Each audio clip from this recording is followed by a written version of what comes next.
Hello, I'm Dr. Ronald White. I am a professor of math education at Norfolk State University and a member of the executive board of the Tidewater Council of Teachers of Math. I am so happy to be able to share this presentation on chance and probability to help you finish your module.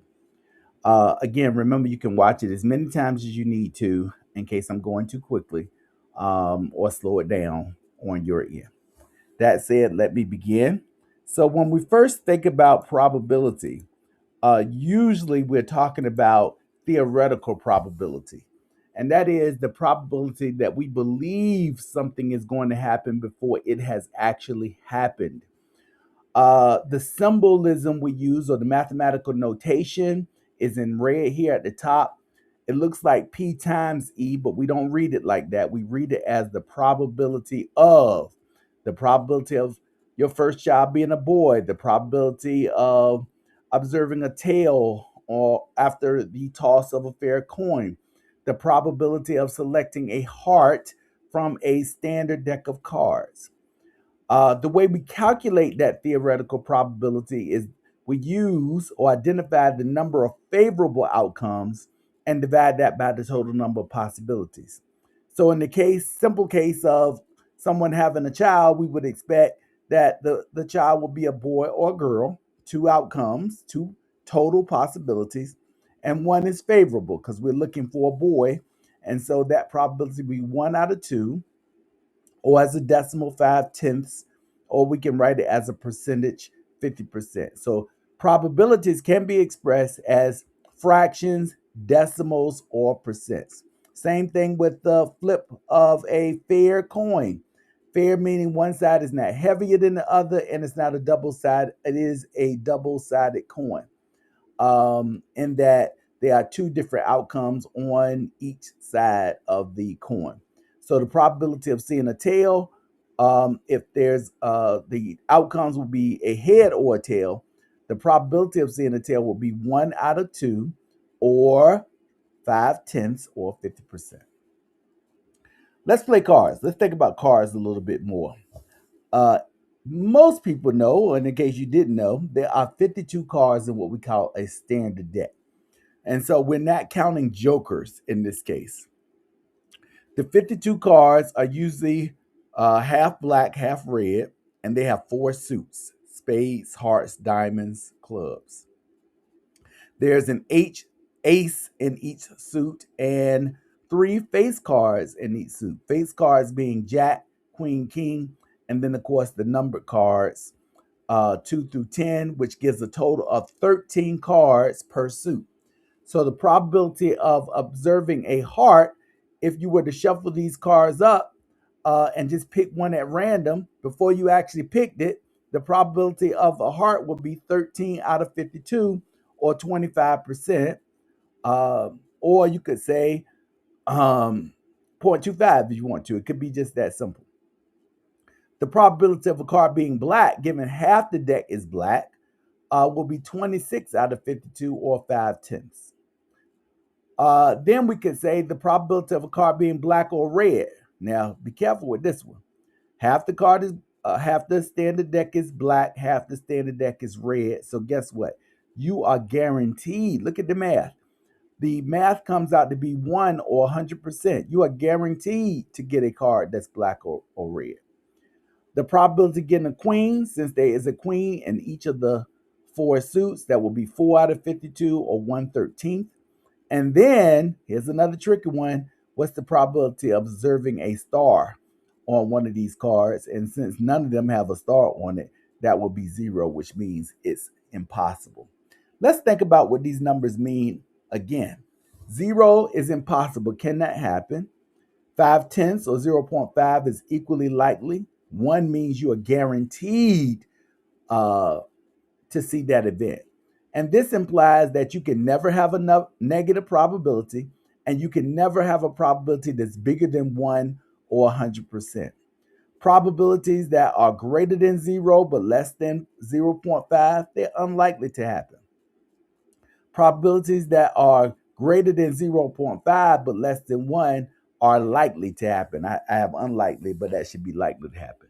And I love to play this game with students. You might ask your students likely or unlikely, and have them stand up if it's likely and have them sit down if it's unlikely. You can switch it up. It will snow tomorrow. You will drive to school. And sometimes I'll add, is it certain or is it impossible? And to this list. So that's a pretty fun list to a pretty fun activity to play with students as a warm up. But again, I love the fact that sometimes it's really hard to think about what's impossible, like the probability of walking to the moon. It may not be possible now, but it could be possible in the future. And so that is also a wonderful opportunity to get young people to explore this idea of possibility, and that in some cases anything is possible.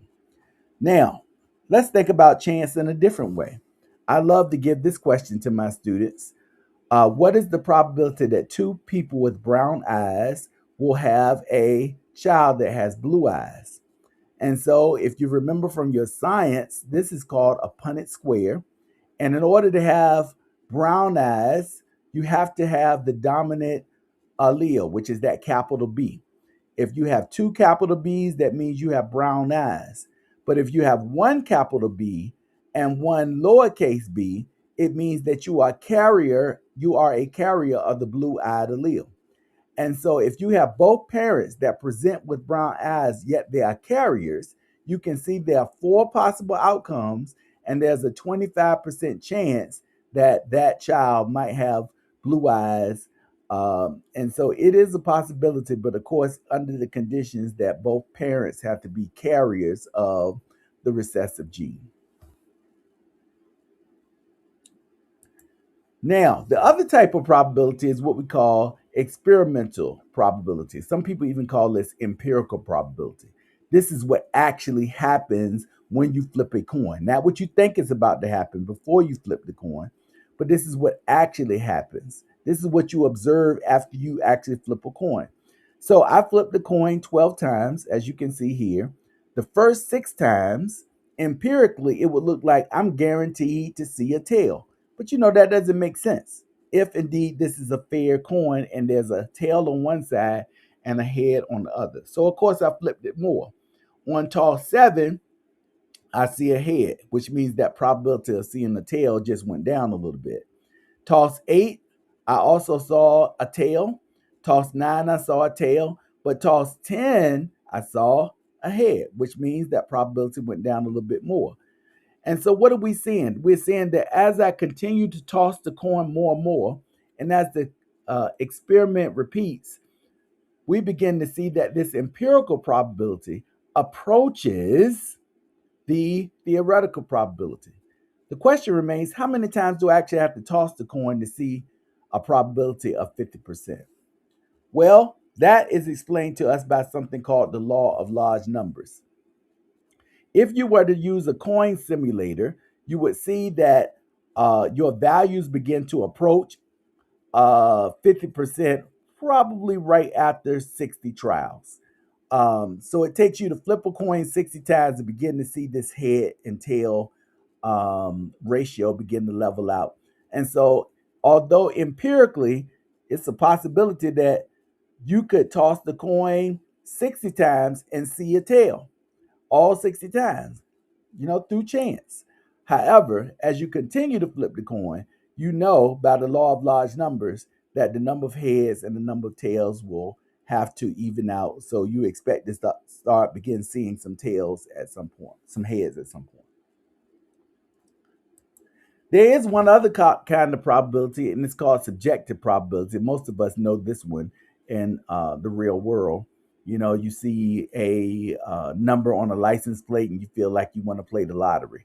That's what you feel is going to happen. That's based on experience. The horse is wearing your color, your favorite color. So subjectively, you feel that this horse is going to win. So you bet on that horse. But the reality is there are three types of probability: theoretical, experimental, and subjective. It's what you think is going to happen, what actually happens once an experiment is performed, and then what you feel is going to happen based on your experience. Now, if you recall, counting the Uh, Calculating the theoretical probability is the number of favorable outcomes divided by the total number of possibilities. It's not always easy to find the total number of possibilities. Sometimes you need a system or a rule. Even in a simple case like this, how many holes are in this dress? Well, you could try to just find them, but it's better to have a system, mark the diagram somehow. So, with letters so that you recognize when you already counted a particular hole. Uh, it's always good to have a system, a formula. In this case, the system that we study is called the fundamental counting principle, or some people call it the multiplication rule. In short, what it says is that if you have an event that has, let's say, m possible outcomes and a total separate event, we call it independent event, having n possible outcomes, that means there are m times n ways to find all possible outcomes for both of the events together. That is a mouthful, but I'm going to make it real easy for you. The key word is multiply. And so when we look at this particular chart, it says how many meals can you make if you had two choices of meat, let's say turkey, sausage, and bacon, three styles of eggs, scrambled eggs, fried eggs, poached eggs, and then two choices for juice, apple juice or orange juice. All you would have to do, since these are independent choices, is to multiply each of these together 2 times 3 times 2, which gives us 12. There are 12 meal choices. And I love AI because it gave me this really cool picture so you could see what the actual choices were.